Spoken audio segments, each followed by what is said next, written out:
How do you go? Wait, do you go by Eaton and Stumpy? What do I call you guys on the show? That's perfect. You should lead with that. You should go Eaton and Stumpy. I didn't know it. Oh man.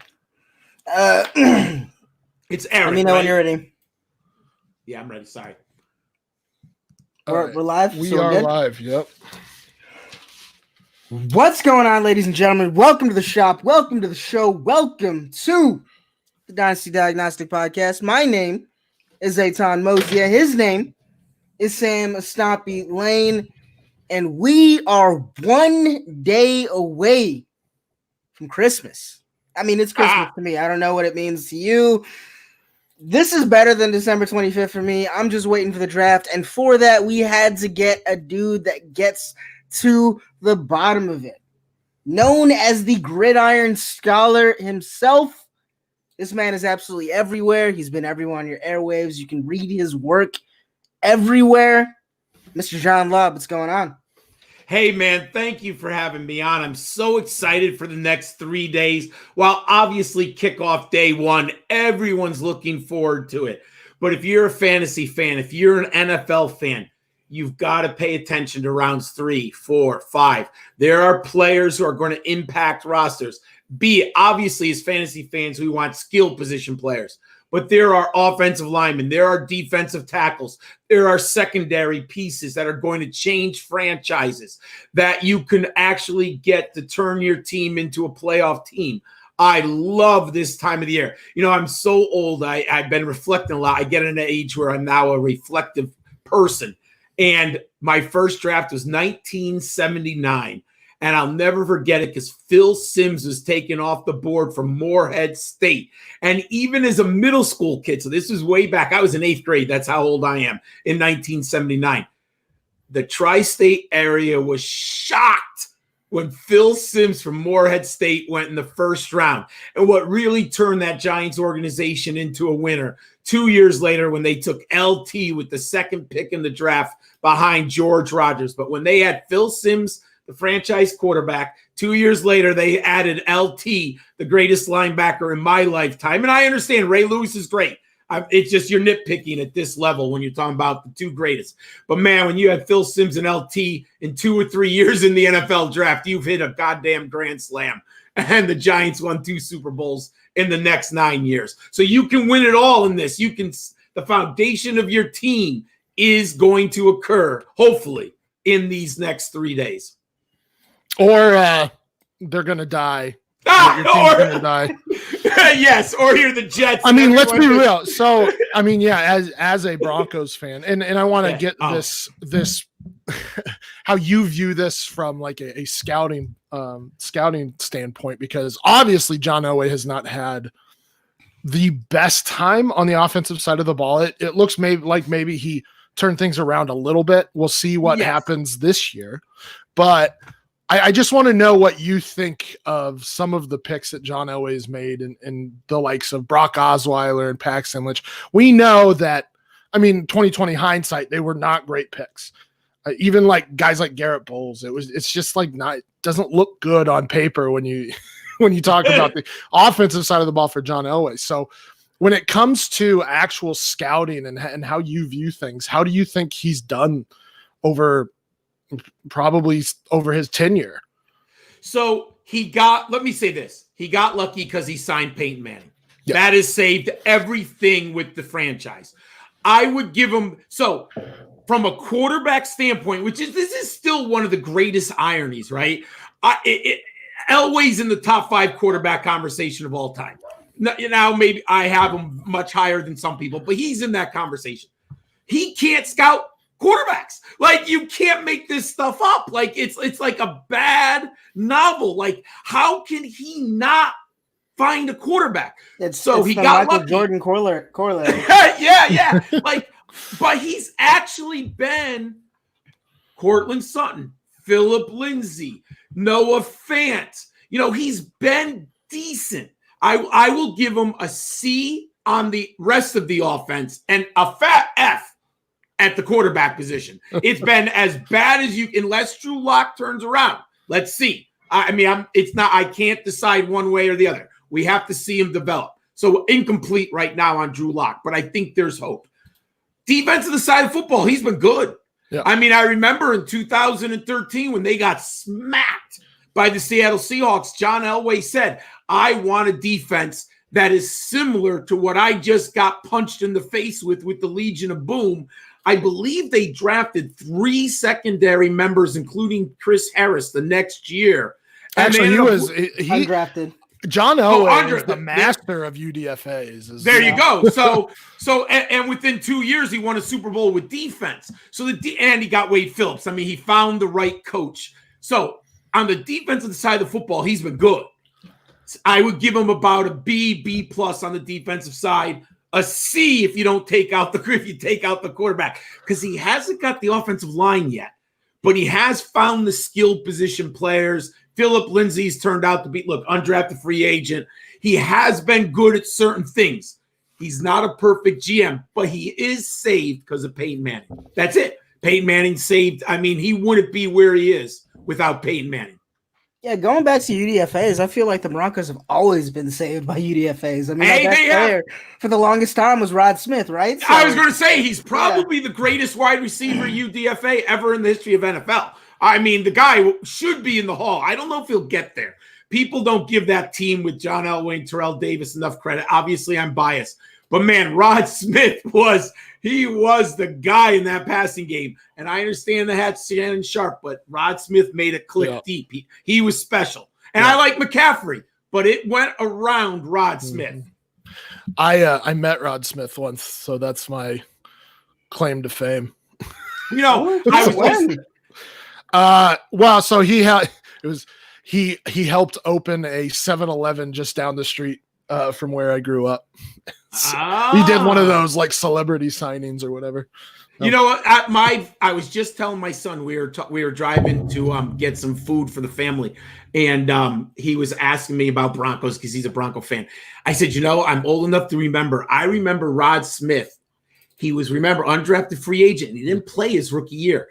But in the last game of the season against the Washington Redskins, John Elway threw like a 50-yard bomb to Rod Smith in week 17. And I was like, who's that dude? And then in the next summer, the reports were Rod Smith's going to make the team. He might start. And the rest is history from that point on. And then John Elway ended his career throwing an 80-yard bomb to Rod Smith. Yes, in the Super Bowl against the Falcons. I'll never forget. Oh, right over. He had that right there against the Falcons. Hey, he's a great player. And my son and I were looking at the stats. He deserves to get on the ballot. He should be close to the Hall. Oh, that's nice. a local artist here in St. Louis, my girlfriend got me a gift. Really? And he does just drawings of he does drawing sports cards. Yeah. And she asked me, who's your favorite Bronco of all time? Yeah. And I said, Rod Smith.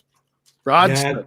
For those of you that are joining us via podcast form, Sam just showed us what was that? Was that a card? Was that a painting? Yeah, well, no, it's like a drawing. It's like a drawing, but in a trading card format, right? What's that, 8x11? Yeah. Pretty cool. So I'm a big Rod Smith guy. Anyway, let's get away from football here and talk about your history, your history of being a history teacher. So I guess let's mingle these a little bit. Why did you become a history teacher? What is your favorite period in history to study? And then how did you transition into fantasy football? All right. So I'm going to answer all the 3 questions, but it will take me a little bit of time. That's fine. Okay. My favorite time in history. When I was in college, it was the 1850s and the Civil War.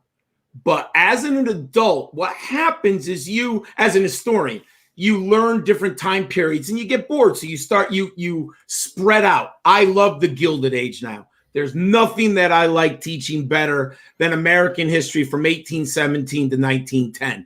It is my favorite time. And part of it is as an avid reader, what has happened in the last 20 years? There are more historians who are also journalists or extraordinarily good writers. When I was a kid, historians were very dry. It was very hard. I mean, I remember my European history teachers giving me the driest books that was basically just like a list of facts where you would fall asleep. It would drive you crazy. But in the last 20 years, historians and journalists are so much better. And one of the avenues of history, if you know the Gilded Age period, the technology of the newspaper is so prevalent in America in that time period. So what has happened is historians have been able to go back, and there was just an untapped trove of primary sources. Like, it's hard to get sources from 1680. There's not as many. But if you want to go to Chicago and you want to get sources from 1895, you can get endless sources. So what has happened is there is just so many great books of the Gilded Age. And now how to frame the Gilded Age is different. If you study from when I learned history in the Cold War and how we now teach history, and I teach APUSH in college, it is completely different narrative. The Gilded Age is now prominent. I remember literally my 8th grade teacher telling me, history's boring from the Civil War to World War I.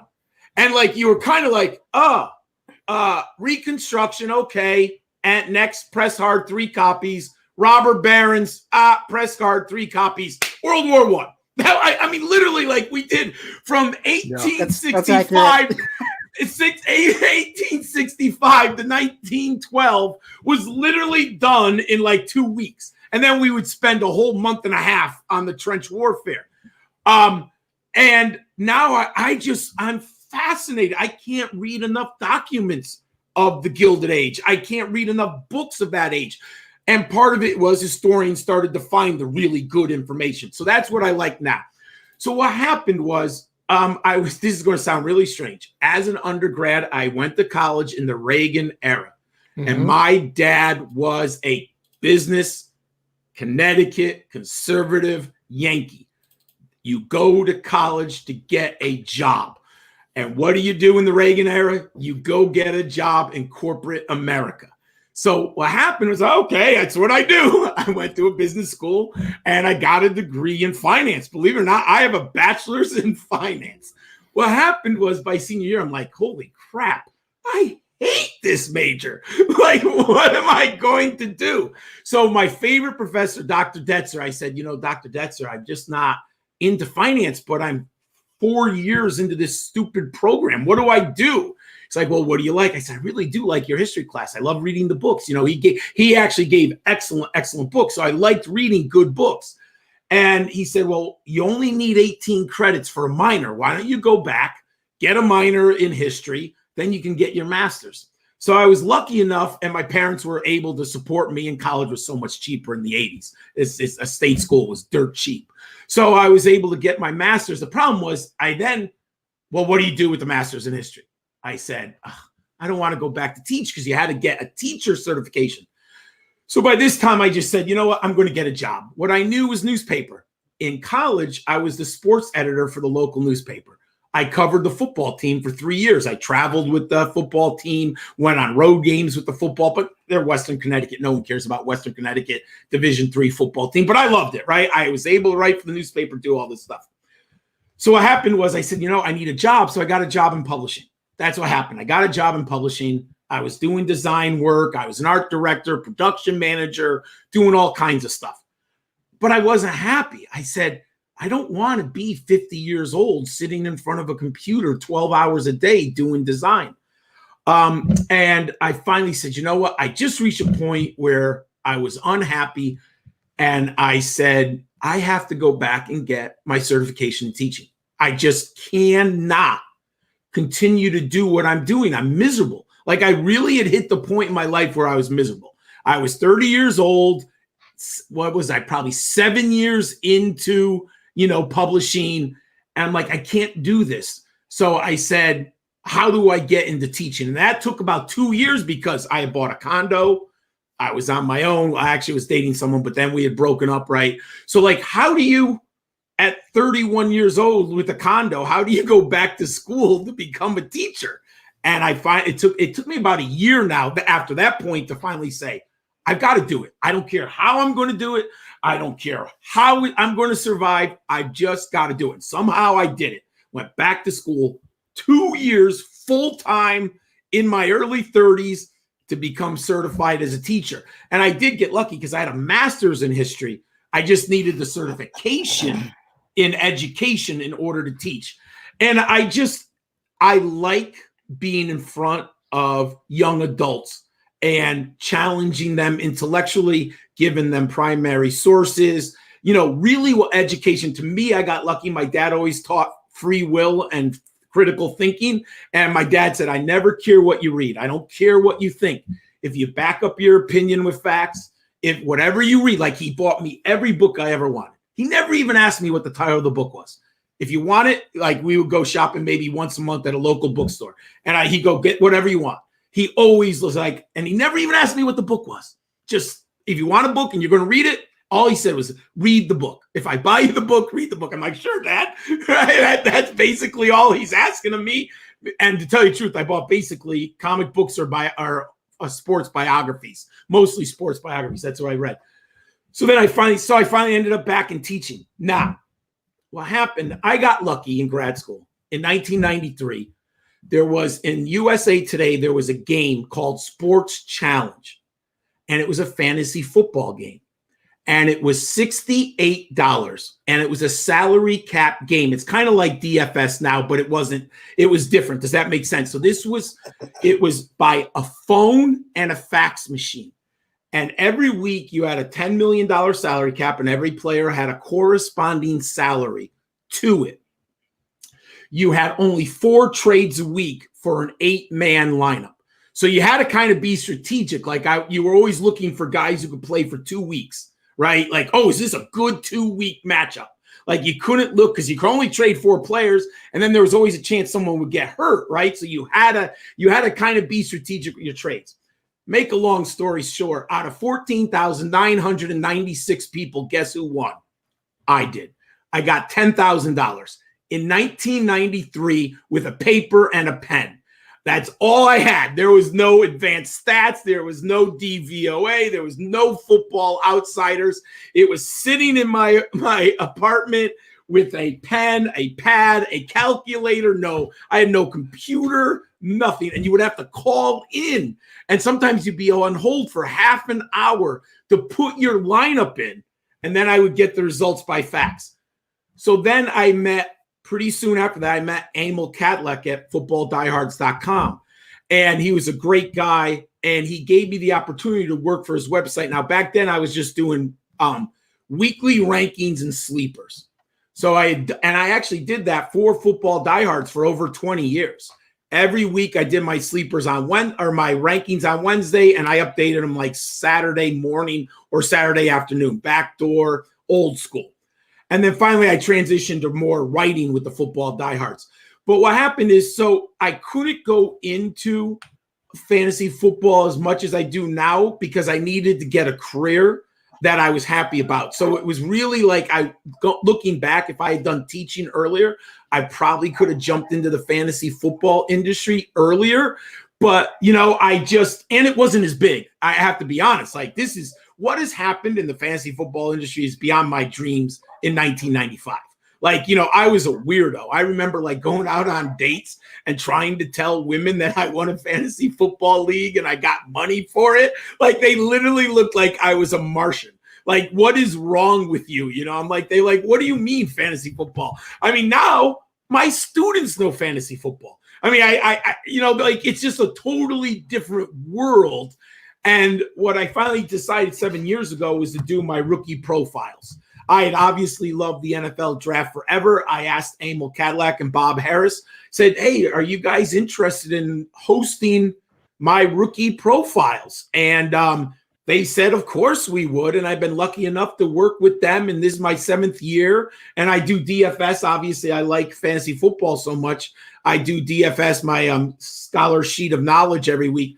I think this was the 3rd year I did that for Football Diehards. And that's when I stopped doing the weekly rankings. I couldn't do my college fantasy football the DFS information and the weekly rankings. So I finally stopped doing weekly rankings and transitioned to my DFS information. Does that answer all your questions? Yes, and it was a fantastic story. I love it. First and foremost, I'm a history buff. You can't see it here, but I have a bunch of history books, like not traditional history books, but like A World at Arms. 1 Minute to Midnight, the First World War. I'm a major history buff.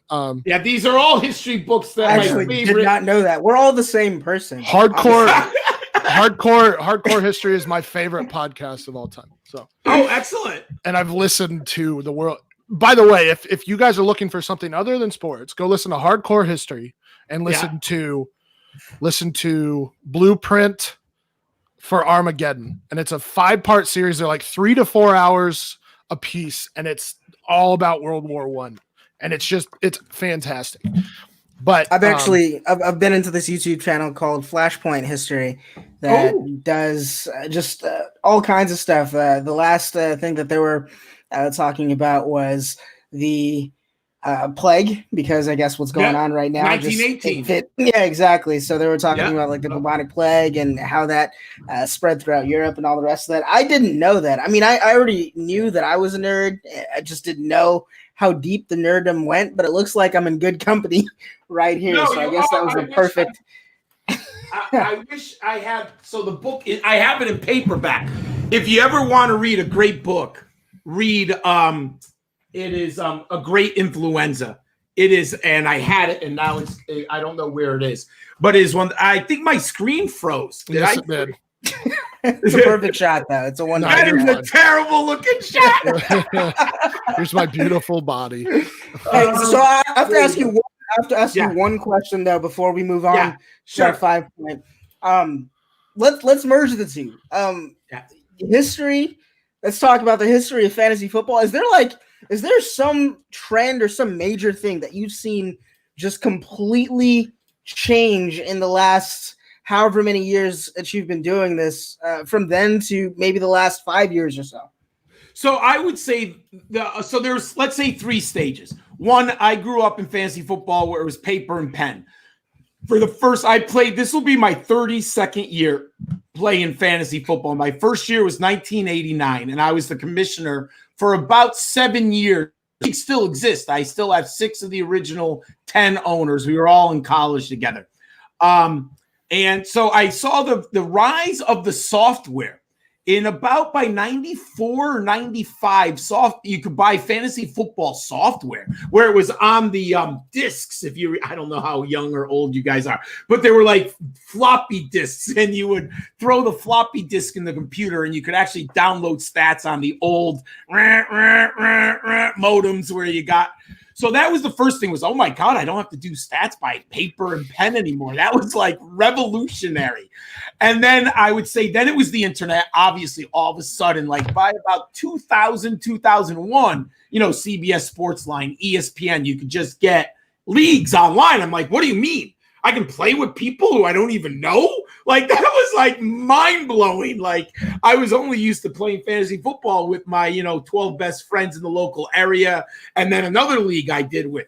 So I'll never forget the first year between Yahoo and ESPN. It was probably about 2001, 2002. I did like 6 leagues, and it was just, this is the greatest thing ever. I did 6 leagues. And then the next one would be PPR.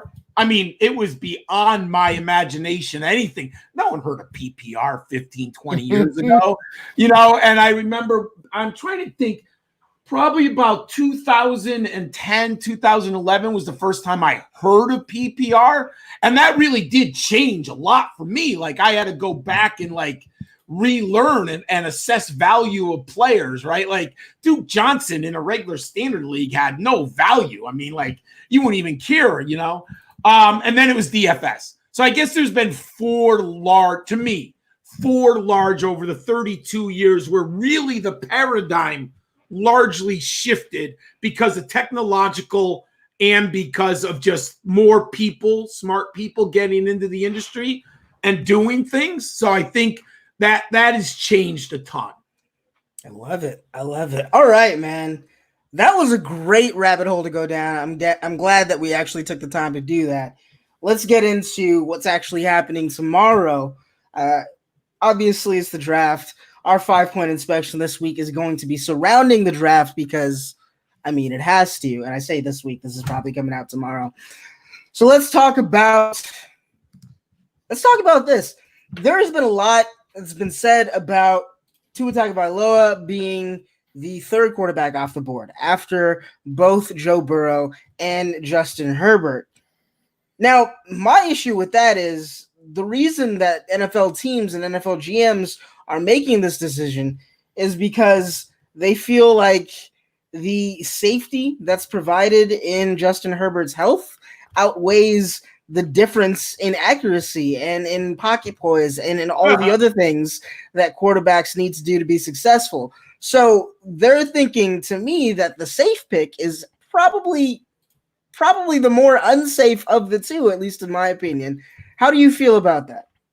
My friend, I think there's a schism between Tua Tagovailoa and Justin Herbert. I don't even understand how this is a possibility. I watched Justice Herbert for 4 years. Remember, he was a freshman starting to play in about the second half of the year at Oregon. And there was a little chatter about him, not a ton. Now, at the end of his sophomore year, there was tons of conversation about Justin Herbert. And I had picked him up in a college fantasy football league. And I love Pac-12 football. Why? Because it's an offensive game. Let's face it, the Pac-12 is offense. So I absolutely loved it. So I've probably seen Justin Herbert live 15 times. I've seen Tua Tagovailoa, I'm going to say probably 10 or 12 times, where I watched the whole Alabama game because they're on almost every weekend. When isn't Alabama on national television? And then you have all the cable networks. I don't even think it's close, my friend. And I am not drafting a player at quarterback for the floor. I'm drafting the quarterback for the ceiling. I want Super Bowls. I don't want mediocrity. I don't want Mark Sanchez. I want John Elway. I want Russell Wilson. I'm not drafting Mark Sanchez so that I lose. I have a 3-year starter and then he falls apart. I want John Elway. Tua Tagovailoa. He's Boomer Esiason, Steve Young, and Russell Wilson all wrapped into one. That's what he is in my book. He is a special player. Arm strength, if I hear one more person argue or discuss arm strength, the NFL, yes, obviously he has arm strength. You can't have a PP gun like Kellen Moore coming out of Boise State. He doesn't have a PP arm, okay? He has an NFL arm. Yes, is he Jeff George? No. Who cares? Look at, man, do you remember the nonsense about Deshaun Watson? Remember someone put 40 miles per hour. 40 miles per hour. He still doesn't have the throwing velocity. Exactly. Oh, and he can't. There were literally people who said, I'm not drafting Deshaun Watson because he doesn't have a great arm. I had Watson 1 and Patrick Mahomes 2. You can argue if I'm right or wrong looking back, but they were clearly the best 2 quarterbacks in the draft. You can look it up on footballdiehards.com. I had no faith in Mitchell Trubisky. Mitchell Trubisky was Mark Sanchez light. That's how I looked at him. There was nothing that made me say he was going to be an NFL quarterback. I don't even know who you properly disrespected there. I don't know if you're disrespecting Mark Sanchez or Mitchell Trubisky. Let's be real. He wasn't disrespecting anybody. He's telling truths. They're both not good. Yeah. And I would actually say Sanchez had a better career so far than Trubisky. He got to 2 AFC championship games. He beat the Pats, I think, in a playoff game, right? Didn't he win? He was not a great NFL quarterback, but neither is Trubisky. The idea that the Bears traded up for Trubisky is one of those awful decisions. I understand the hip injury of Tua is a concern. I'm not stupid. It's not an injury that is easy to diagnose. I've tried to find research on it. It's not a very common injury. But I'll say this. The film isn't even close. If you're actually telling me that Justin Herbert is as good as Tua Tagovailoa on film, you haven't watched football. I mean, you just cannot make that argument. There's just no way. And then the injury. The reports indicate that Tua should be healthy. And if I get 7 years out of Tua Tagovailoa, like I got, well, how long was Cam Newton? 7 years in Carolina? And if I get to a Super Bowl, I don't care. How can you say Cam Newton? I can't stand people who argue about Cam Newton.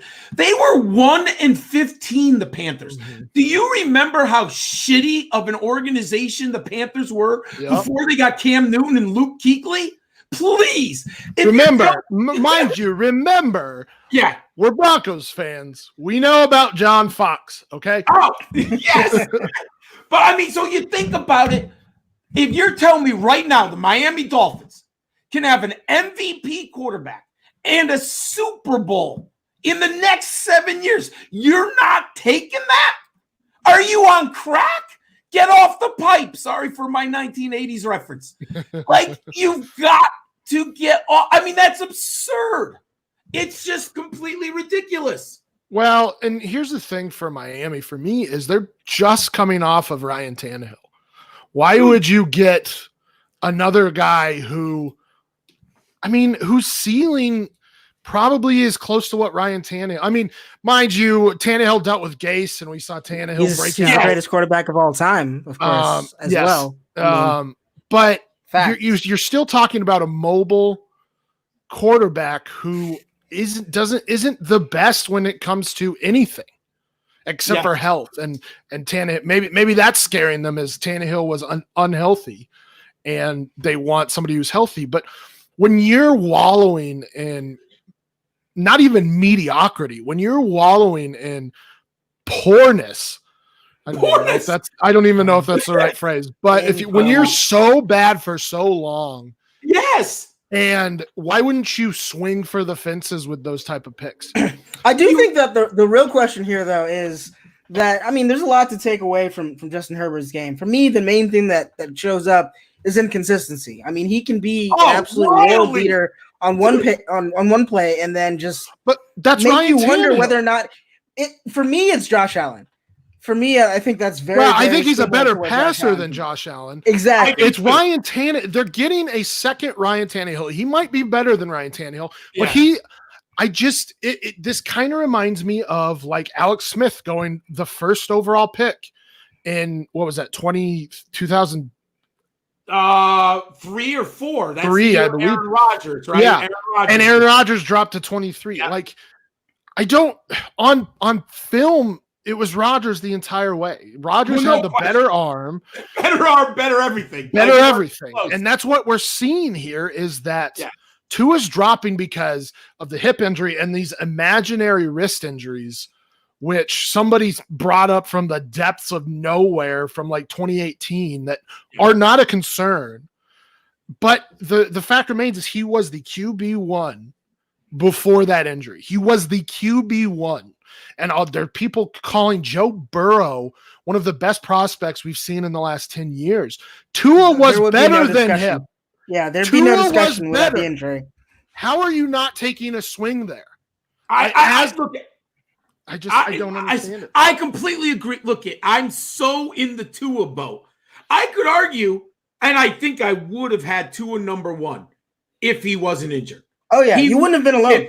Yes. I mean, if you had looked at his 2 years of work, if he had been healthy, and let's say Alabama lost in the SEC title game.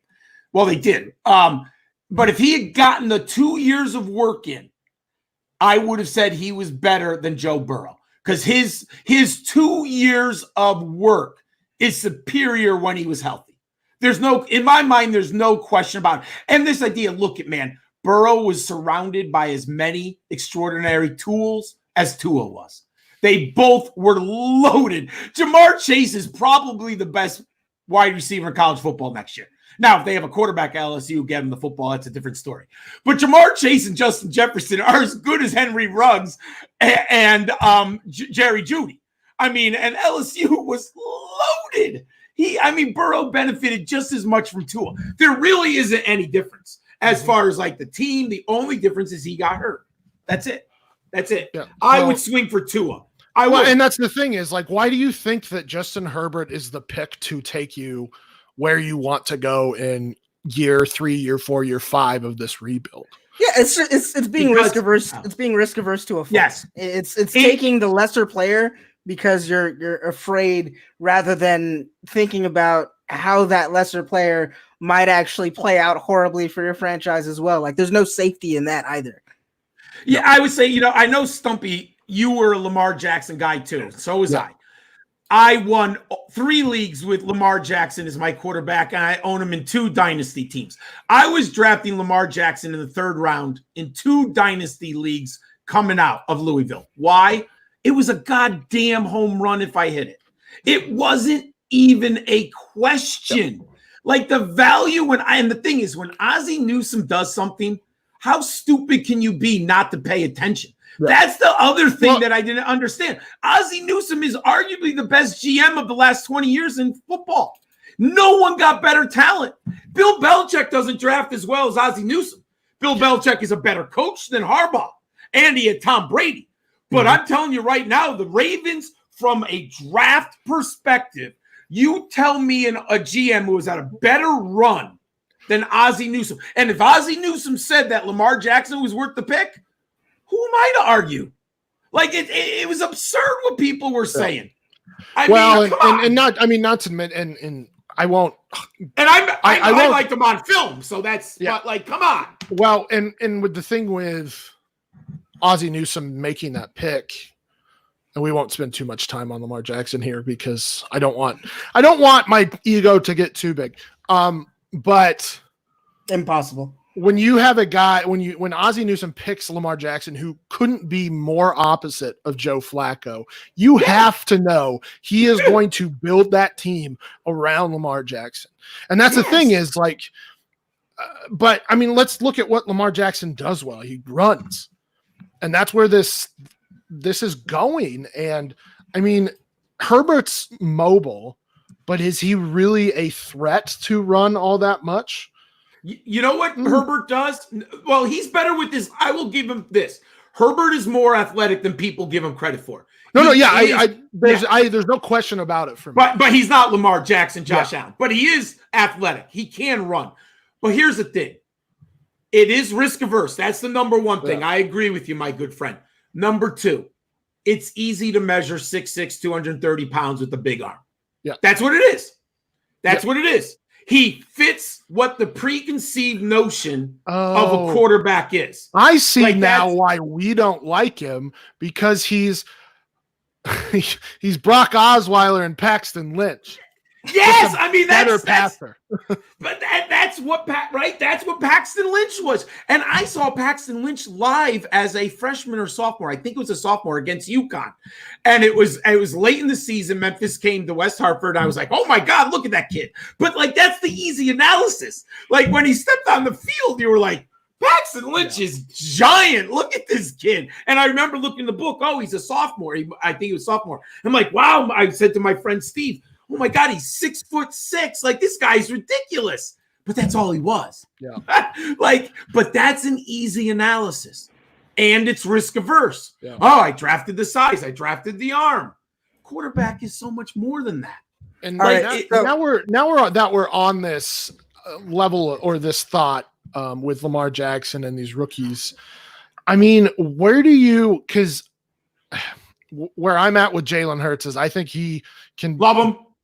I thank you. But I truthfully believe he should be the 3rd QB in fantasy off the board after Burrow and Tua. And that's because his ceiling is higher than anybody in this class because of that rushing floor. He has a 1,000-yard season at Oklahoma, better than Kyler Murray, by the way. He has a near 1,000-yard season as a freshman at Alabama. He combined for over 50 touchdowns or 50 touchdowns last season. I understand he's got issues with his throwing, though. His throwing motion, if you compare his throwing motion from Alabama to Oklahoma, it looks a lot better. He's been oh my God, he got coached up, dude. Yeah. And he learned. Yes, and So for me, it's okay if he's willing to change his throwing motion, he's willing to learn. He's a project, a 1 to 2 year project, but we've gotten to the point where we're so impatient about players that they need to play right away. And it's like with quarterbacks, generally, unless they are first round talent, they aren't ready. They're not ready to play in the NFL. The speed of the NFL is different. And so with Jalen Hurts, 1 to 2 years, you could have a guy who's a proficient passer who can run the ball like crazy. Maybe not Lamar Jackson level, but 800 yards in a season's, in the realm of possibility for me. So why wouldn't you, and this is not talking about the NFL now, but fantasy football, why wouldn't you want to take the chance on him in like a super flex draft, being the third quarterback? Because nothing else behind him really inspires me. Jordan Love has his issues. We just talked about Herbert being safe. Jake Fromm is basically Alex Smith 2.0 for me. Jake from State Farm. but why wouldn't you take the shot in fantasy football about getting Jalen Hurts? Because really, let's be real. Nobody's a sure thing, but the two, I think, sure things, quote unquote, sure things in this draft for quarterbacks, Joe Burrow and Tua. After that, nothing's sure. Why not take the highest upside of them all? Yeah, the thing is with Jalen Hurts, for me, it's just a Dak Prescott clone. Like Jalen Hurts, he's a decent size. He's not going to be one of those guys that's spindly enough to get hurt very often. He is a decent intermediate passer. He doesn't look to throw deep, which was kind of Dak's bugaboo the first couple of years. But yeah, what you were saying with coaching really improved Dak in that he was able to take deeper shots.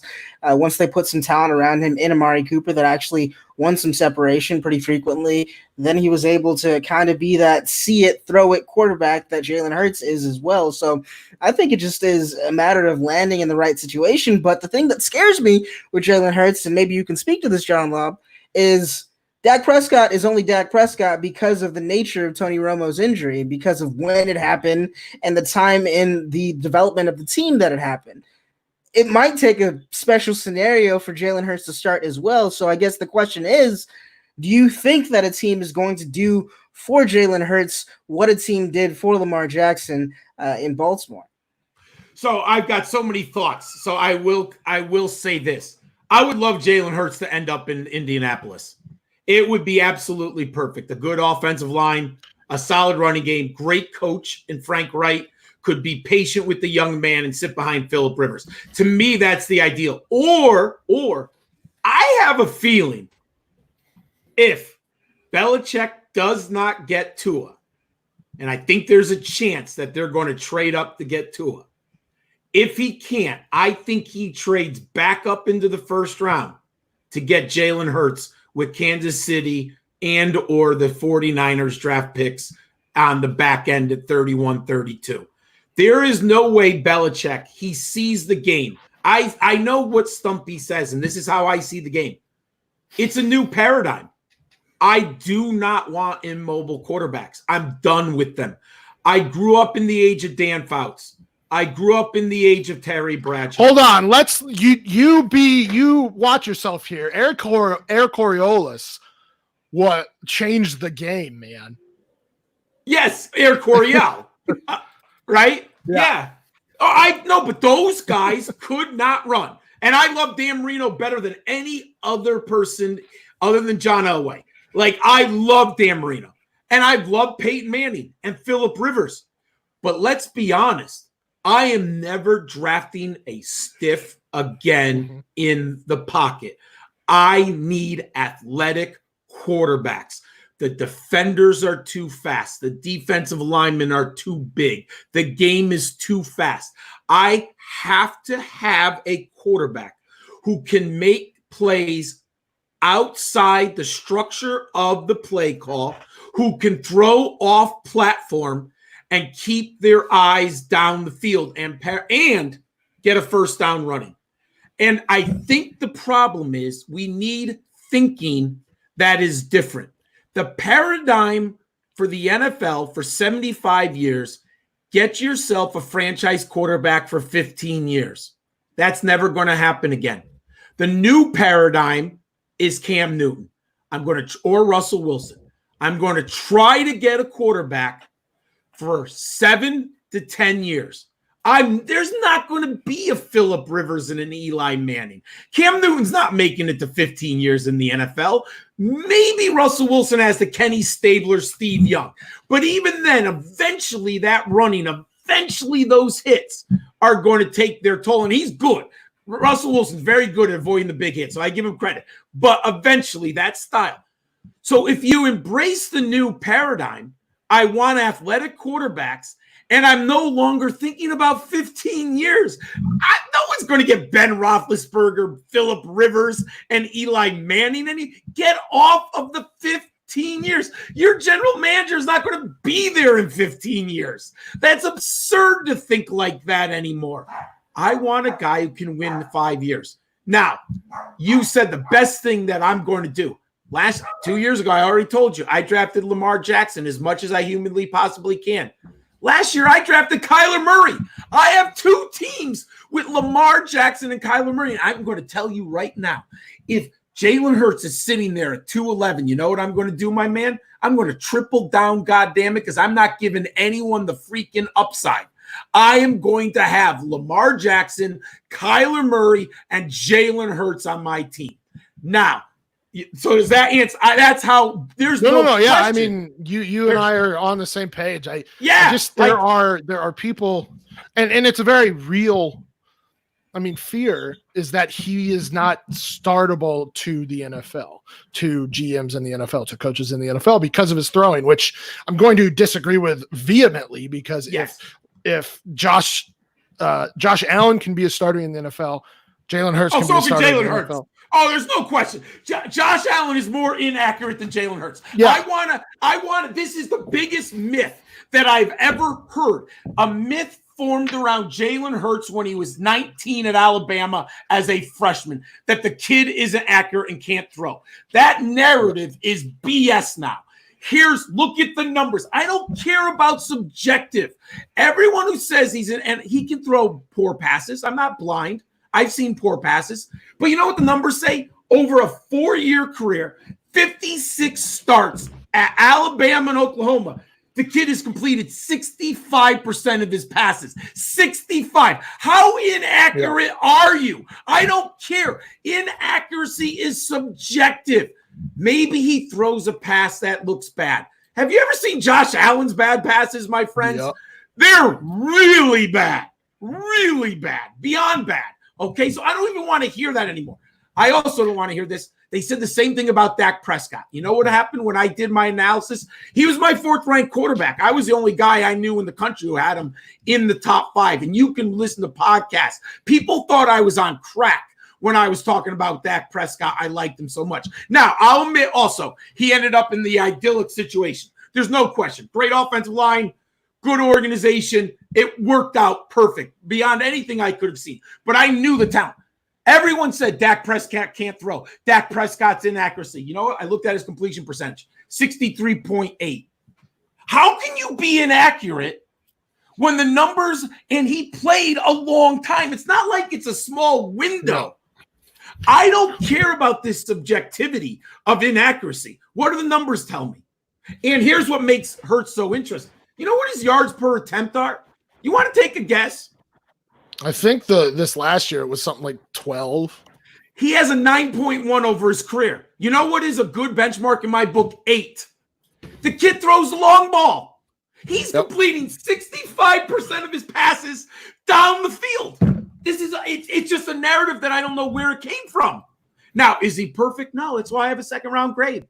But you know what? The upside is tremendous. I hope, I really do, get him with Belichick and McDaniels, or get him with Frank Reich in Indianapolis. Well, and that's where it really depends on landing spot for me. It needs to be with a creative coach who's going to build around Jalen Hurts. And I like that you brought up Frank Reich because he was the mastermind behind the RPO, changing to RPO with Carson Wentz. Yes. And Carson Wentz in his basically MVP season. Yes, and he got Nick Foles. He coached up Nick Foles. Yeah, he got a Super Bowl. That's the thing for me is if you get him with a creative coach who will build around him, will build around his strengths, and he is more than willing to learn, as we've seen from his change of throwing motion. The guy could very easily be an elite player in the NFL because of those two traits. Yes. And we bring up those inaccuracies. Tim Tebow completed 45% of his passes. 45 in the year that they beat Pittsburgh in the playoffs. Yes. 45%. You can win in the NFL without being the most accurate passer. Cam Newton is a great example of that. That dude cannot complete 60% of his passes for his life except for like 2 seasons. Other than that, it's Tim Tebow was wildly inaccurate at Florida. Oh, yeah. He was terrible accuracy at Florida. By the way, I am not saying Tim Tebow was a good football or he's a good football player. I'm not saying he was a good quarterback. The fact remains is the guy could not complete passes, but he still won in the NFL. Yes. I love Hurts. I think I'm trying to think who's a bottom organization. It would be a nightmare in my book. I'm trying to think. The Cardinals actually have a quarterback. The Jets. Like sitting behind Sam Darnold for Adam Gase would just be like a nightmare. You know, well, I don't think so. I don't think but Gase, you know what I mean. I don't think Gase is creative enough for. No. I don't think he would even. I bet you Gase has Hurts ranked outside the top 10. Like that's how Gase mind thinks. Probably. He doesn't even think in the way of what Jalen Hurts can do for his football team. John Elway probably thinks that way too because it's. I know John Elway's terrible at that. My son and my son always goes, Dad, why does John Elway not get the dual threat quarterback? And I'm like, because son, John Elway, he thinks old school. But the funny thing is, he was he was a dual threat quarterback. He was an athletic quarterback. So it's just like, which is so bizarre. There was no one more. Look at before Randall Cunningham and Steve Young. And so there's 3 what I would call game changers athletically. Fran Tarkenton and Roger Staubach. They're the first 2. Like, oh my God, that's why he's Roger the Dodger and Fran Tarkenton is just ridiculous. If you've never seen Fran Tarkenton highlights, they're priceless. The dude was insanity when he was playing. Then it was John Elway. And then it was Steve Young and Randall Cunningham. And then everything has started. It slowly started. There's an evolution at the position. Now, part of it is the evolution began in the high school and at colleges about 20 years ago. The reality is the kids coming to the NFL are not the Peyton Manning generation or the Eli Manning generation. These kids have played 7-on-7. They played wide open spread football in high school. They're playing spread football wide open in college. You're not going to find Eli Manning. I mean, Fromm is basically the closest you're going to get. I just don't think he's as skilled as the Phillip Rivers, Ben Roethlisberger, and Eli Manning type players. He's Andy Dalton, Derek Carr. I mean, that's what Jake Fromm is. I mean, he's a nice little quarterback. But in fantasy, what are you going to get? 1 4,000-yard season with 28 touchdowns? I mean, like, that's a waiver wire. Right? And it's a waiver wire guy. So we talked about some ghost injuries with Tua Tagovailoa's hip. There's a new ghost injury that's coming out right now with Jerry Jeudy's knees. Oh. Does this mean that, you view Jerry Jeudy in a different light than maybe you did before? If it comes down to just having a guy like Jeudy side by side with CeeDee Lamb, are these new injury concerns going to make you side the Lamb side of things? No, I think Jerry Jeudy. I'm hashtag team Jerry Jeudy. Maybe I'm wrong. I think it's about 50-50. I mean, it's hard. I haven't counted up, but it seems kind of split from what I can tell. I think Jerry Jeudy's the best route runner I've seen in the last decade. I think he's a much better football player than he is an athlete. And I think he's a tremendous athlete, don't get me wrong. But he is just a stupendous football player. There are just some receivers who intuitively can find a hole in a zone, who can beat a man with eye movement, with subtle hip movements, with head shakes. Jerry Jeudy gets open. Do I think he's ever going to have your 1,600-yard A.J. Green, Julio Jones type season? No. But could he be consistent? 80 receptions, 1,200 yards, 8 touchdowns for 5 years? I absolutely see that. Without Calvin Ridley. Question. So yes, Calvin Ridley. I think he's a little better, actually. I think he's better than Calvin. But yes. Well, no, but I think point is 1,000 yards, 6 to 8 touchdowns a season. I think you're in love with that, especially if he's like a wide receiver too, Denver Broncos. Yeah, I love him, McCourtland Sutton. Yes, he's perfect. So, I mean, and the injury doesn't bother me. The ghost injury does not bother me. Well, so a doctor sent a letter to all 32 teams saying that he had the surgery. He had surgery on his knee, but he hasn't hit required treatment since. So that should put everybody at ease, really. I mean, it's not the ACL. So I think there's probably some concern coming up because of like things like Todd Gurley and the arthritis, but it's not a major knee injury. So, I mean, what would be the doctors? Why would the doctor lie? Yeah. I'm going to, the doctors that I've known or worked with, and I do a lot of tutoring. So I've actually literally tutored heart surgeons' sons, a neurosurgeon's daughter, I've talked to some of these doctors. I mean, some of the stories I could tell you that I've had over the last 20 years teaching would be unbelievable for another day. And what I will say is most of these doctors who I've met are really honest people. What would be the advantage for this doctor to write a letter that just is lying to NFL teams? I don't see him doing that. So I'm going to take that letter at 100% face value. And when I saw Judy on the football field, I never saw any concern about an injury. So, I mean, what I think must have happened, a rumor started to circulate. Someone heard about this. Someone wrote about it. Judy's, I'm going to assume his agent, or maybe someone on Alabama, could have been Saban for all I know, said, hey, there's rumors about Judy this. Can you write a letter to confirm that he's healthy? That's to me how it came about. Just someone somewhere was dinging. Someone was saying something to Judy's agents or the Alabama football team. Who knows? Maybe it's all just 4D chess gone wrong like it was a few seasons ago with the late information about Sony Michel's knee, which was probably just a ploy by the Patriots to get him. So maybe it did not work out. Or the great – wait, how about the greatest the tackle – the Dolphins traded. Why can't Lermo Tunzel? Yeah, with the pot smoking headset on, right? I mean, come on, the dude is amazing. Who cares? Yeah, we don't even really know. Are we still 100%? First of all, who cares? But second, are we 100% sure that that's him behind the gas mask? I mean, didn't he pull it up and then show his face? I'm pretty sure he pushed it up over his face. Okay, I'm only thinking of the still photo. But yeah, hey, I remember Warren Sapp allegedly smoked at Miami. So I mean, that's just another that's a whole nightmare. So now on wide receivers, we know. I mean, we've been getting hyped up about Jerry Jeudy, CeeDee Lamb, obviously Henry Ruggs, Jalen Reagor. Who is somebody later rounds that you think can have a huge impact year one or beyond year one, who maybe a lot of people are just dismissing because of their college production? All right, I'm going to answer that, but first I'm going to say two guys. I really like T. Higgins more than most people. I have him at number 4. I'm very fascinated. I think the NFL is going to like T. Higgins as much as I like him. I think the production guys and the spark athletes and those are dinging him. All I know is when I've seen him play on the field, he's been amazing. I'm still very high on T. Higgins, and he's 6'4", 216 pounds. NFL teams are going to love that. Plus, he's coming out of Clemson.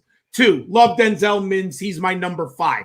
I think it's going to be interesting to see who the NFL, do they like Reagor or do they like Higgins for the NFL? We'll see where the draft capital lays on those two people.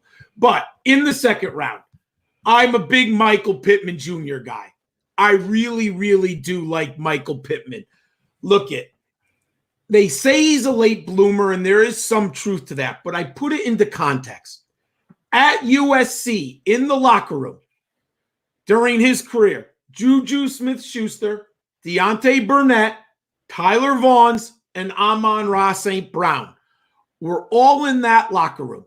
And ironically, the Trojans haven't had terrific quarterback play during the time period, which is weird for USC, because at one time they were Carson Palmer, Mark Leiner. They were pumping out NFL quarterbacks.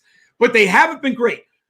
But if you look at the last 2 years when Pittman finally really got the chance, he has 142 receptions for 2,033 yards and 17 touchdowns. Now, I loved him this year on tape. Loved the film. I understand it's a late breakout. Two things I love. Catch percentage, 74% this year. He went through 3 quarterbacks. Keaton Slovis, who was the third quarterback, I still don't know why it took him so long to win the job, who was a freshman, got the job by about week 5. So he's catching passes from his third quarterback. He caught passes from 3 signal callers and caught 74%. That's astronomical. Now, when he went to the combine, when you have a man who is 6'4", 223, he's running a 4.52. But this is what's more important. His 3-cone drill, 6.96 and 20-yard shuttle, 4.14. This big man has agility and burst. I love it. He is the guy. Don't go to the Jets, please. I keep my best friend's a Jet fan for life. And he's like, I'm getting Michael Pittman. Again, we're talking about Adam. We're talking about Adam Gase. I know. Adam Gase doesn't make smart decisions. I don't put that voodoo on me. Don't put that voodoo on me with Michael Pittman going there. I do like Lynn Bowden, but he is look, the ceiling is there. It's a ceiling play. He has such a wide range of outcomes. That's why I have him at number 12 on my rankings. But that wide range includes a tremendous ceiling. Ceiling. I like to look at Lynn Bowden and what he can do all over the field, including being a quarterback, apparently. So you can have trick plays all over the place.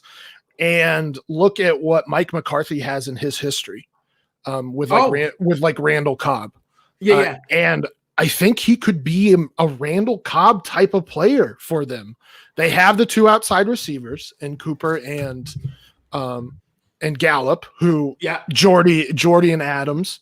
And then they had Cobb. And I think that Cobb could be that type of player. I'm not saying it'll happen, but that's what I'm imagining is like, because he led the SEC in rushing. Yes. Dude, it's amazing. He led the SEC and he didn't even quarterback till week 5. Friend of the show, Ray GQ. If you're not, you need to follow Destination Debbie and listen to that. But he put a post out about Lynn Bowden.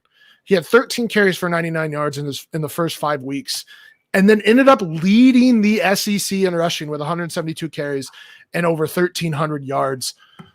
And then he also caught 30 receptions for 348 yards.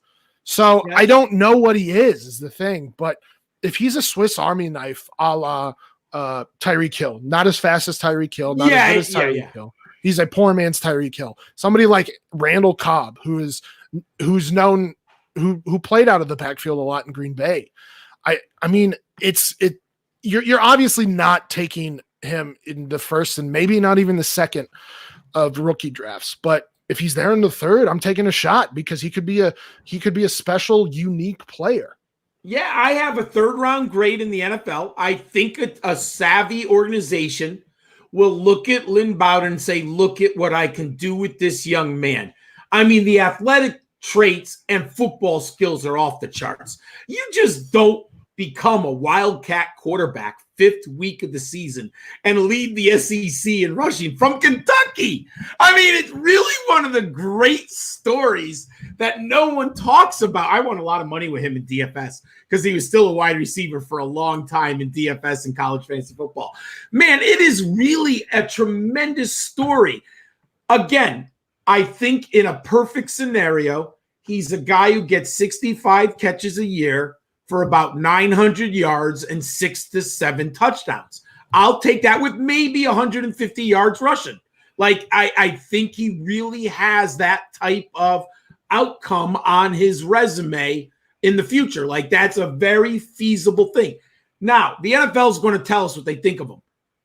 If he gets pushed into second, oh my God, his dynasty value goes off the charts. Because if an NFL team is willing to invest a 2nd-round draft capital, that means they see what we see, right? They see that.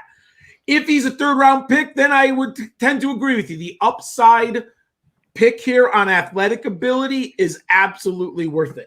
The other guy I like, and he's going to be, it's all over the map. I'm a Donovan Peoples-Jones guy. Yes, Queen. Yes. I'm going to put yes, Queen in here. I love D. I do is too. Is that just a purely based on athleticism sake? Because I mean, that's kind of the issue with Donovan Peoples-Jones. So I'll say a couple things. We know he's an uber athlete. Like that, he came out of high school. Remember, he comes out with Cam Akers. He was basically, him and Cam Akers were the two guys coming into college at that time. Like, that's how highly sought after recruit that he was. So then he goes, and I like to say this little story.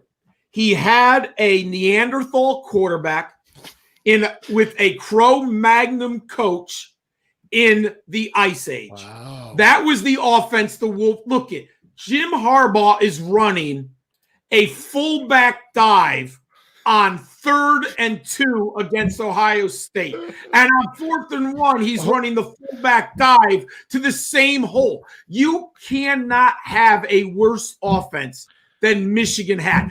I honestly, and I say this in the realm of outcomes, if this man goes to LSU, he is Justin Jefferson in this draft, possibly. That's in the possibility athletically. You couldn't go to a worse place to develop a wide receiver or play in a passing game than Michigan. It is downright awful. And I'm a Michigan fan. So you're telling me you're not a fan of Shea Patterson? And then we didn't even talk about it. I mean, if he had Joe Burrow throwing him the ball, I'll tell you this. What my best friend and I were just arguing this the other day. What bothers me so much, LSU finally woke up and brought in Joe Brady and said, Joe, change this offense. And they unleashed the athletic ability. You cannot tell me that Michigan doesn't have athletes that Ohio State and LSU has. They do. By the way, Joe Brady went to the Carolina Panthers. Yes. He changed Justin Jefferson into the slot receiver where he did. Curtis Samuel is going to be the slot receiver in Carolina. I'm just saying, we were on Curtis Samuel early. Go get Curtis Samuel. Yeah, look at Joe Brady made Justin Jefferson. Now, and I love Justin Jefferson. That's because I had him on 7 of my 8 college fantasy football teams last year. And I'll admit, I never expected Joe Burrow to be this good, but I knew he'd be better. Does that make sense? Like, I knew with Brady and what I was reading. There is no excuse for Michigan not to have a 21st century offense. It's a joke. It's a comedy act.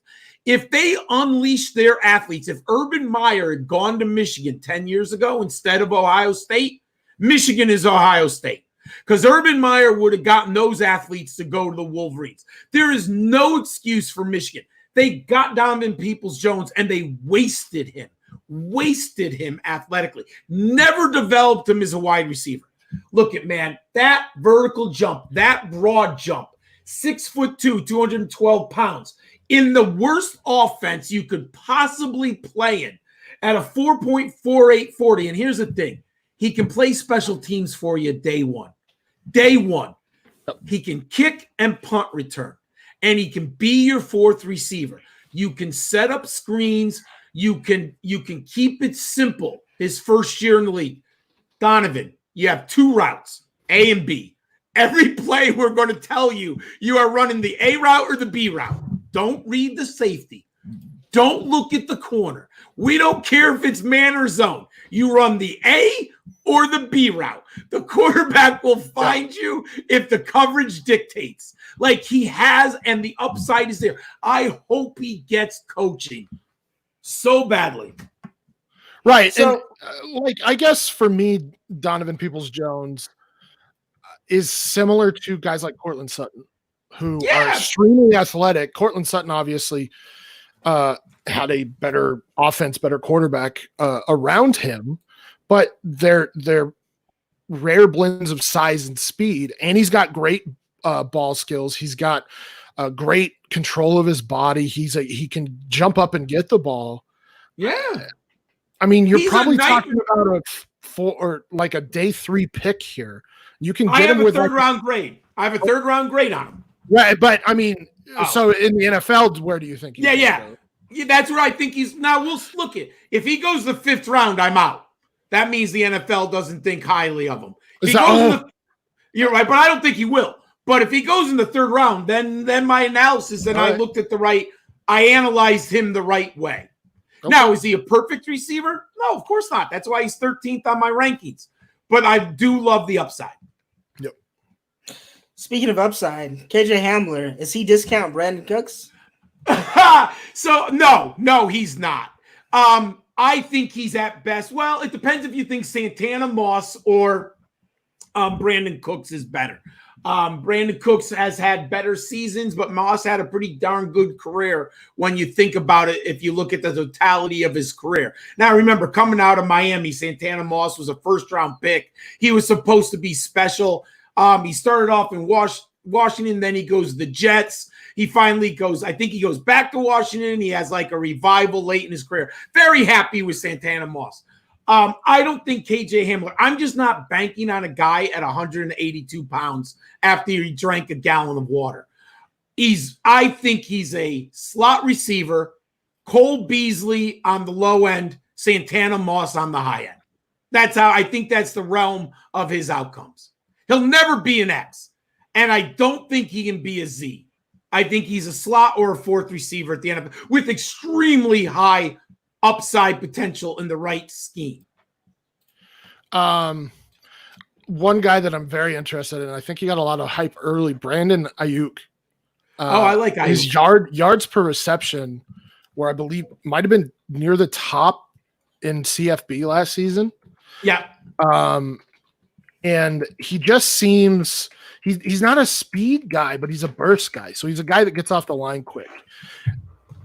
How do you feel about Brandon Ayuk in like a Brandon Cooks role, where he can be the deep guy and get the ball in his hands and get some yards after catch?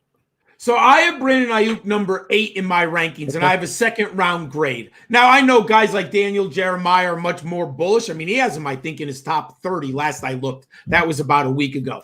And there are a lot of NFL scouts who are now thinking Ayuk will go in the 1st round. I saw him San Francisco late in the 1st round. I even saw one guy who had him going to the Eagles at 21. I would be hard-pressed to believe that.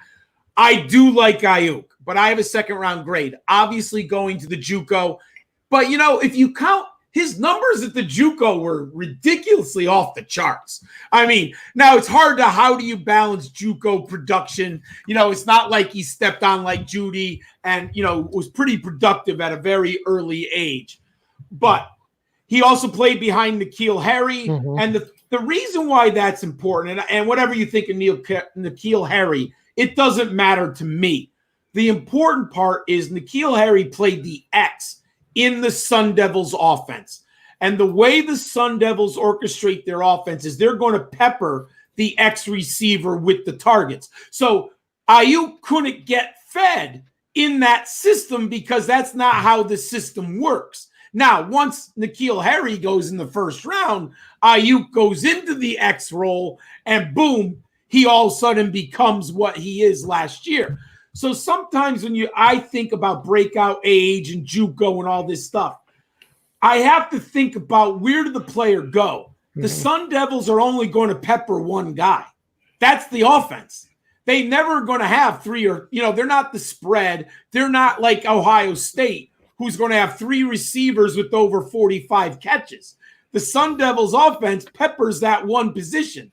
So I have him at number 8, 6'0", 205 pounds, the home run ability. Get him on screens. Get him on quick passes. And he's also, again, I believe in the special teams. You give me a guy who's going to get on the field, a la Brown. Sorry, this former Steeler wide receiver who's lost his mind. Antonio Brown. Yeah. I remember him coming out of Michigan, Western Michigan. He was a special teamer. Yeah. And I remember I started him one year and he scored a punt return on my fantasy team when he's a rookie. And I remember reading about him. Now, I didn't think he'd be Antonio Brown. I mean, I don't think most people saw that in the realm of his outcomes, but ended up in a perfect spot with a franchise quarterback, with a Hall of Fame coach. I mean, everything worked out, and he was obviously way better than we all thought he was. So the story works out. Ayuk, if you give me a guy who's going to be returning kicks early and will play in 3 and 4 receiver sets, I like the long-term upside. Why is Brian Edwards the steal of the draft? Because he's dropping like a rock, because he wasn't at the combine. And, he had the broken foot. We never got a pro day. I think, people are going to lump him into the N'Keal Harry and the Kelvin Harmon type of bucket, right? He stayed too long. He now has some injuries. People always want the younger breakout, but the irony is Edwards had one of the great young breakouts. 18. He should have came out last year. If you saw the Gamecocks, their quarterback play was abysmal. He also shared time with Deebo Samuel for 2 seasons on campus. So his numbers are actually better than you think. I like Brian Edwards. I have a 3rd-round grade because of the potential injury. I easily could see him going in the 2nd round. But I like Brian Edwards a lot. I have him number 10. All right, let's get away from wide receivers. We've already talked about the Arizona Sun Devils. Why is Eno Benjamin so far down on a lot of people's rankings after being near the top this time last year? So Eno fell for me too. I have him at number 9 right now. Part of it is the size. Now, coming out of Texas high school, he was a workhorse, a super stud, a bell cow. Then his 2018 season was just off the hook. 1,642 yards rushing at Arizona State. I mean, set a school record. I mean, Sun Devil runners don't do that. Like, that was just unbelievable. Now, the offense changed a lot. Remember, Arizona had a freshman quarterback, Jaden Daniels. Hey, Devy League guys, Dynasty League guys, you better watch Jaden Daniels this year. Very good prospect at quarterback position. And his numbers fell off. Now, he still had back-to-back 1,000-yard seasons, but he wasn't as good this year as he was in 2018. So I think expectations were so high, people were disappointed, right? I mean, I think there's always a balance of expectations and reality. He's probably not as good as he was in 2018, and he's better than he was in 2019. But then he went to the Senior Bowl, 5'9". He was shorter than I thought, because – in the bell cow roll, I think of a guy 5'10" minimum, 6 feet. I like that range. Look, I've seen Barry Sanders. You don't have to be, but I like that size. Shows up 5'9". Oh, shorter than I thought. He didn't look like that on film. Then he was, 195 pounds at the Senior Bowl? I was like, wow, he's a lot smaller than I thought. Now, somehow he miraculously gained 12 pounds at the combine, which is obviously just water weight. Yep. I envision him as a 3-down back because he is a very good pass catcher. He doesn't have the greatest hands, but he can, once he has the ball in his hands, he transfers to a running back who finds the open space immediately. I very much like him with the ball in his hands on swing passes, screen passes, and maybe running down. He's not Ricky Waters. He's not Austin Eckler running down the seam, but he's good enough. Does that make sense? Like, he's not an elite route runner, but he's above average without question in my mind. To me, he's a little better than Giovanni Bernard. Okay. That's honestly not a bad take. And Giovanni Bernard could very easily should have been a starting running back in the NFL. Yeah, so I think he's Giovanni Bernard with more likely being closer to a bell cow. That's how I look at him. Matt Waldman compared him. He said he's 98% of LaShawn McCoy. Oh, interesting. See, I think LaShawn McCoy is so special. I would never. Yeah. I understand. I'm going to be realistic. Matt Waldman does take some bold stands, but bold. He does his due diligence. I mean, my thing with Benjamin is, like you said, he's not the best pass catcher. He's a very good pass catcher. I think he's very, very quick. He's got good vision. He's got great moves to set up holes. Yes. But like you said, his side, he's not going to be like a super monster inside. I mean, he's a good inside runner, but he's not underrated. But like he's kind of like a jack of all trades. Where that's where I get the LaShawn McCoy thing. Is LaShawn McCoy can do anything on the football field. I'm not saying, Benjamin is not LaShawn McCoy, and maybe that extra 2% that Matt Waldman's talking about makes that LaShawn McCoy so special. But Benjamin could very easily be a RB1, back end RB1 for 3 or 4 years in the NFL, just because of what he brings to the field in terms of his vision, his football IQ, his pass catching. Yeah. I mean, I see now that you mentioned it, I can see why he came to that conclusion. I only go when I watch a player, I go on my first instinct. I'm not saying it's always right, but my thought was Giovanni Bernard. And I saw Giovanni Bernard a lot at North Carolina. That's just how, that's just how I think. Some people, I remember Boomer Esiason. That's why I kind of compare to a guy like that, right? So, I mean, I just go on my kind of gut historical instinct of watching. Doesn't mean it's just how I think, But I think I now have a 4th round. Well, the running back position is so degraded the value, right? I mean, I think he's a 4th rounder now. Yeah. If it was 1998, he might be a 2nd round pick. But even with like draft capital, we can't guarantee anything. I mean, look at Rashad Penny has not lived up to his billing as a 1st round running back. Yeah.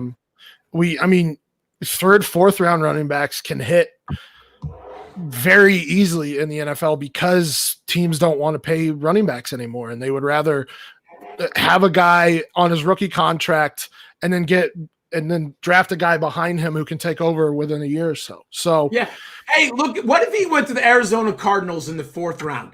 And all of a sudden, week 15, he's going to start. You know what? I'm playing him in DFS and in the flex position on my fantasy teams. By the way, he's better than Kenyon Drake, everybody.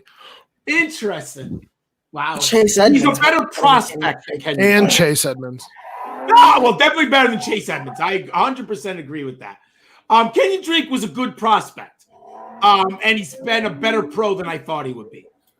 But I like as a prospect better. So when we fully Scooby-Doo this and are the meddling kids on the show, when we pull off the mask of the villain that is Zach Moss, why do we get Elijah Holyfield? He's throwing haymakers today, baby. Hey, he's calling some people out. I'm not. So wait, I'm not a Zach Moss guy. So I hope I understood what you. No. There are people. Sorry, there is one person who thinks that Zach Moss can be the top running back in this class. Wow. And we won't name names. No, I won't either. But they're drinking too much. But they are very wrong. Yes. And yes, I understand college production definitely is a thing.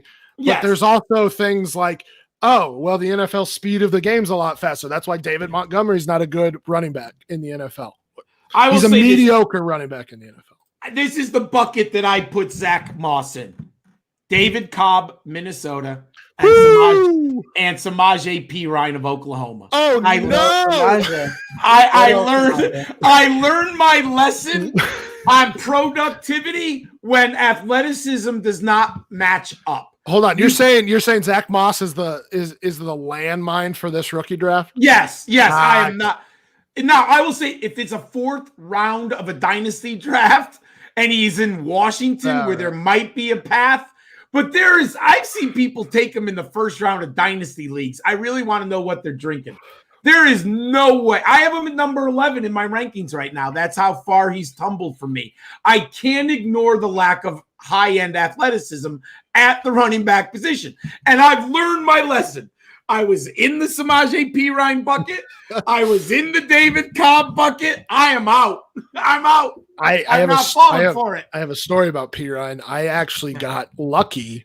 And that was 3 years ago, right? That was 3 years ago. And we were in the rookie draft and I picked Dalvin Cook with 1.03. And then I had 1.11. No, it wasn't Dalvin Cook. Who was it? Is that right? Yes, it was.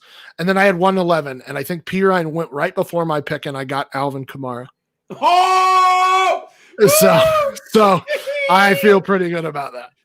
But I could have seen you take him from. I probably would have taken P. Ryan if he was. Yeah. Because at the time, wasn't there another back in New Orleans? That's why I think a lot of us were.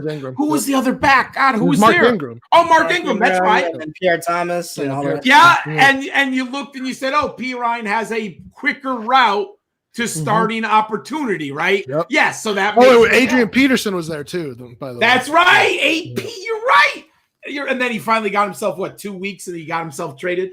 Yeah. You're right, but that's so. There you go. Sometimes better to be lucky than right analytic. I would probably have taken P. Ryan ahead of him too at that time because it looked like he was going to get 220 carries right away. Yep. Outside of the top, let's say 5. Yeah. Zach Moss is 6, by the way, which is wrong, and he should be behind Eno Benjamin. Who's your favorite running back? I know for me right now, AJ Dillon's a guy who I think can be a very good starting running back in the NFL, and I just think he's being underrated largely because of Boston College. Okay, so I love AJ Dillon. He's my number 6. He's after the big. I don't mind that at all. But I'm gonna. You asked me my favorite. Yes, Joshua Kelly. All right, I am him at number 8. In all my dynasty and mock dynasty drafts so far, I've been drafting Joshua Kelly in the 4th round. Absolutely love the value here. I am so hoping he ends up in Atlanta. I want him to back up Todd Gurley for 1 year, then get the starting job in year 2. Look at Joshua Kelly. The challenge with him is, again, I go back to the narrative. Same thing with Jalen Hurts. He went to an FCS level school. He can't be good, right? That's the narrative. He didn't go right away to Division I, so he can't be that good. He left UC Davis. He didn't even have a scholarship at UCLA. He walked onto the team and earned a roster spot. It's an amazing story. So here's the weirdest thing. Chip Kelly's the first-year coach there at the Bruins. We all know that Chip Kelly highlights the running back position from Oregon and even when he was with the Eagles. The first 4 games, Chip Kelly can't find a running game. It's a complete disaster. And the Bruins are 0-4. Somehow in game 5, he puts Joshua Kelly in, I think in the second half. He has 13 carries for 130 yards, if my memory serves me. He explodes. Chip Kelly has to play him. He ends up with 1,243 yards in 2018. Then what happens? Last August, he hurts his ankle. He doesn't play. I was still mad at this game because I had him in a dynasty league, and he didn't play week 1. And Chip Kelly, there's really hard to get injury reports in college football.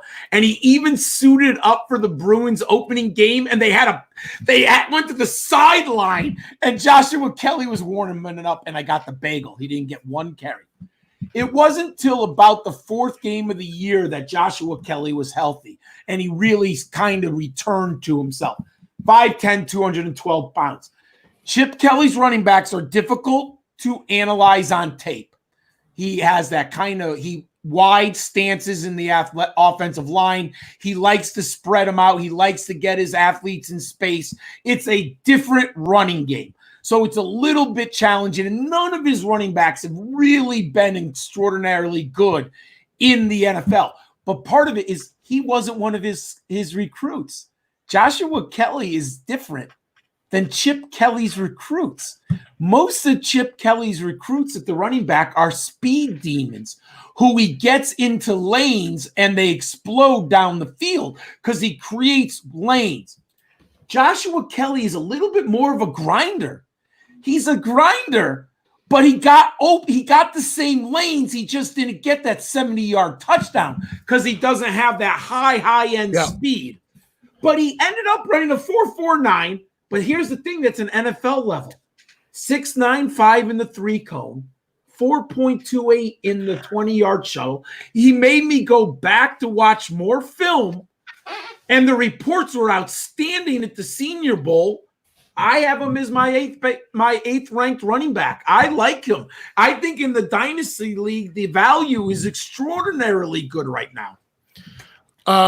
On Joshua Kelly, real quick, there is a metric that everybody should be looking at that I don't think a lot of people really notice. Okay. Maybe they do. I mean, we all care about receptions in college, but and I have this bookmarked, and I don't know if it shows up on here or not. It does. So Zach Reed from Dynasty Dummies. Sorry, Dynasty Dummies. Go listen to their podcast. They do fantastic stuff too. He had looked at 2014 through 2018 running backs of the class, in those 5 seasons, and he saw that 85 running backs had 30 or more catches in the NFL, and of those 85, only 14 did not have at least one collegiate season of 20 receptions. Joshua Kelly in 2019 had 27 receptions. So that tells you he has a chance to be a very good pass catcher in the NFL. And he kind of reminds me of Justin Jackson a little bit in that he was extremely productive in college. He just goes unnoticed because he's somewhat ordinary. And but the thing is, he catches balls. He has back-to-back 1,000-yard seasons at UCLA. He was productive in college, and I mean, while he might not be the most exciting player, he's still a good running back who can win or do well in the NFL, and he's not David Montgomery. I mean, look, he might go in the 3rd round of the NFL draft. I mean, there are rumors that there are, it's hard with the rumors, but I have read that some scouts are incredibly bullish on him because he does appear to be a better NFL prospect from a 3-down spectrum than other running backs in this class. I think he's a 3-down back. He had 38 career receptions. For a guy coming out of Jim Kelly's offense, they've had a freshman and then the kid Dorial Robinson Thomas. Oh my God, I always forget that backwards. But he was a freshman and sophomore quarterback. So he's had 38 catches with a young quarterback in an underachieving offense so far. Yes, I like him a lot. All right, so a lot of people are saying that there's no talent at tight end in this class and that we should probably be better served looking for guys like Jarwin, like Higbee, that could potentially pop off this year. Do you have a tight end hot take? I mean, it's kind of an easy thing to do right now just because there's no one guy that's out there that's really the forefront, maybe other than Hunter Bryant. Do you have something that's going to shake the entire Twitter landscape with your tight end hot take? Well, I don't know if this is a hot take, but I'm all on Team Albert Okwuegbunam. There's no question. Nope, now you got to let the Nigerian nightmare on this podcast pronounce that name. Pronounce that name. Always and forever, Okwuegbunam and Ogunwale. Okwuegbunam and Dare Ogunbowale. All right. So I actually saw him play UConn his freshman year, and he had Drew Lock was the quarterback. Missouri absolutely kicked our ass that year. And King Albert, as I referred to him in college fantasy football for the last 3 years, King Albert scored 2 touchdowns. Now, he was massively disappointing his last season. By far, his best year on campus really was his freshman year. But 6'5", 258. He is a Evan Ingram with more athletic ability. When you run a 4.49 at 6'5", 258 pounds, he can attack the seam. If you bring him in to be an inline blocker and smash people, you got the wrong guy. You put him in motion. You play him as an H-back. You flex him outside of the Z. You be creative. Let him attack the safeties vertically. He can run a very nice post pattern from an H-back position. His athletic upside is off the charts. I get the production wasn't outstanding. I get that at Missouri, He's not going to wow you, but he did play in the SEC. He's dealt with the highest level of competition. He is an uber athlete who has a skill of attacking the defense vertically. That is a unique skill from a tight end position. He can literally get open deep 40 yards down the field. And I mean, legitimately beat safeties 40 yards down the field. And if you put him one-on-one in the end zone against the safety at 6'5", 258 pounds, he's going to win some of those jump balls. I have Troutman number one. But so you're saying, and I'm going to very much misquote you here. No. Albert Ogwegbunam is going to be a top five tight end in 2020. 21. All right. 2021. 2021. I love it. That's the upside. It could be there. You know, I think Mike, I hate even always referencing him, but right now their roster is devoid of talent. He looks like a Patriot. They need tight end so goddamn bad. Just transfer OJ Howard and be done with it. Like, that's all you have to do. I can see with the right coaching and patience, he is better than Evan Ingram athletically. I mean, boy, I would love him to be on the Giants with Daniel Jones and Saquon Barkley. Oh my God, he'd be a monster. But it's a redundancy of assets. You don't need the draft. They have other concerns. But he is that type of. I would like. You know how Dallas Goedert ended up behind Zach Ertz. Imagine King Albert ending up behind Kelsey, sitting there for 2 years. Don't you dare! You're going to start getting people all sorts of worked up with stuff like that. But that's hot and bothered. But you know that would it's perfect because first of all, Andy Reid. I'm an educator. Andy Reid reminds me so much of that great teacher. He really is. He just understands human relationships, and I think that's part of the game that is underrated. I think Andy Reid might be the best relationship coach in the NFL that I've seen in the last 20 years. He's just extraordinarily good at relationship building, and that's why Chip Kelly failed in the NFL. He has no ability. You can be a relationship builder in college football because the kids are gone in 3 or 4 years and you can just be a jerk to a 19-year-old kid. He's a robot. Chip Kelly's a robot. He can design a perfect offense, but he can't speak to people and their emotions. They are. And a 28-year-old man isn't going to put up with it. No, a 28-year-old man isn't going to put up with it. So anyway, I would love King Albert to learn behind Kelsey. Oh my God. And to get a little bit of that, super special coaching from Andy Reid and then unleash him in 3 years. Woo-hoo! Woo! That would be special, folks. Because Dallas Goedert's going to pop soon. I don't know if it's this year or next year. No, it'll be this year. It's happening. It's already happening. Zach Ertz should be on his way out. They need to cut him.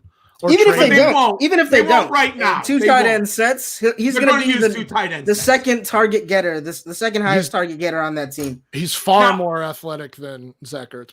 He is. Now, Adam Troutman is my number one because I think he has a higher floor. But I do think King Albert has a higher ceiling. But I'll say this. I don't think Troutman's as good as Dallas Goedert as a prospect. Dallas Goedert was a better prospect coming out of South Dakota than Troutman coming out of Dayton. But the athletic ability at the Senior Bowl and the Combine, I had probably Troutman, if you asked me in mid-December, late December, he was in my top 5. He's now number 1. Ooh. What I saw at the Senior Bowl, what I saw with that athletic ability.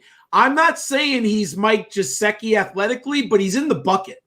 If Adam Troutman played at Alabama and had those athletic scores at the Combine, people would be talking poetically about Adam Troutman as a prospect. But because he went to Dayton at the SEC level, but man, 6'5", 255, he's got the size. He's got the athletic ability. He's got the production. The only thing, he's a little bit old. I think he was a fifth-year senior this year, and he played at the – so he got a little bit of an age factor, which is a problem, and he played at the FCS level. But if he had done this at Alabama, LSU, oh my God, he'd be a first-round draft pick. Strangely enough, he's actually very similar athletically to Dallas Goedert himself. He's in this bucket. I don't know. I actually think he's underrated in a lot of ways. I do. I mean, I've seen some people have him way down the list. Other people like him a lot. I think but he is athletically and physically capable of succeeding in the NFL. No question in my mind.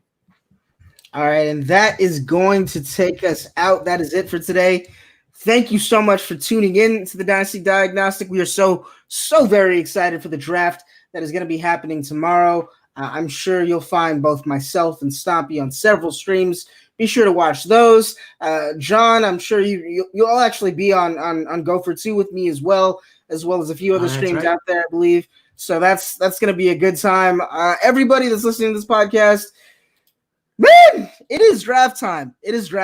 I am ready to go, and I am glad that you guys are psyched enough to go ahead and give this a listen right before draft day. So as we go ahead and go out, please make sure to go to the Dynasty Diagnostic podcast feed on iTunes.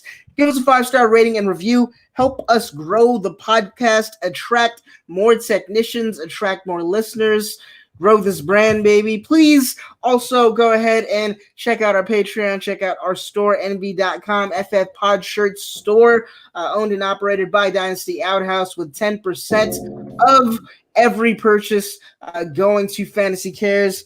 Thank you so much, ladies and gentlemen, for making it to the Dynasty Diagnostic Service Center today. Please be sure to keep up with your scheduled maintenance and catch us next time to ensure quality performance. See you on your next visit. And before we actually let you all the way out, you can catch me at Aton Live on Twitter. You can catch Sam at FF Stompy, and Mr. John Laub. When can the people find you? I'm at Gridiron Skull 91. When I signed up for Twitter, I couldn't afford the A and the R, and all of my written work is at footballdiehards.com. One of the best minds out there for prospects. Breaks down all the prospects, man. Go to Football Diehards. Figure out who to pick in your rookie drafts. Enjoy tomorrow. And I think that's it for me. Had a blast, gentlemen. Till next time.